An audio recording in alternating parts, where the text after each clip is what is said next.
আলহামদুলিল্লাহ।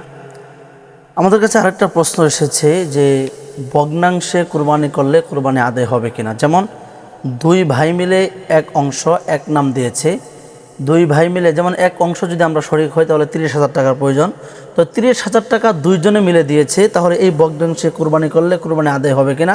উত্তর হলো আসলে কুরবানির শরিক আনার ক্ষেত্রে কোনো ভগ্নাংশ চলে না। সুতরাং ভগ্নাংশ দিয়ে দুইজনে মিলে যদি এক নামে কুরবানি করে তাহলে কুরবানি আদায় হবে না, অর্থাৎ কুরবানি সহি হবে না। সুতরাং ভগ্নাংশে আমরা কেউ কুরবানি যাব না, একটা শরিকে একটা অংশে সম্পূর্ণ ইনশাআল্লাহ আমরা অংশগ্রহণ করব, কিন্তু ভগ্নাংশে দুইজনকে মিলে এক নামে আমরা কাউকে নিব না ইনশাআল্লাহ।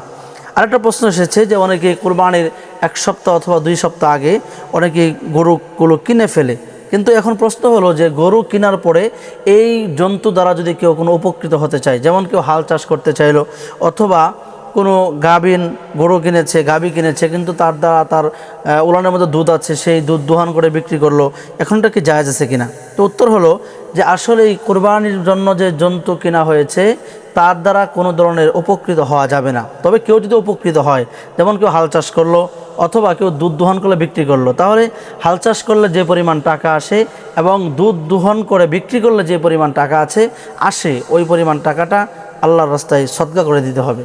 সুতরাং আমরা জানতে পারলাম যে গরু কেনার পরে, কুরবানির আগে গরু কেনার পরে এই গরু দ্বারা কোনো ধরনের উপকৃত হওয়া যাবে না। আরেকটা প্রশ্ন এসেছে, এটা হচ্ছে কুরবানির গোশত কি বিক্রি করা যাবে কিনা। এটার উত্তর হলো যে কুরবানি দিবে সে কুরবানির গোশত বিক্রি করতে পারবে না, তবে কুরবানির গোশত বিক্রি করতে পারবে যে ফকির মিসকিন, সে যদি চায় তাহলে সে কুরবানির গোশত বিক্রি করতে পারবে। যে কুরবানি দিবে তারা কুরবানির গোশত বিক্রি করতে পারবে না ইনশাআল্লাহ।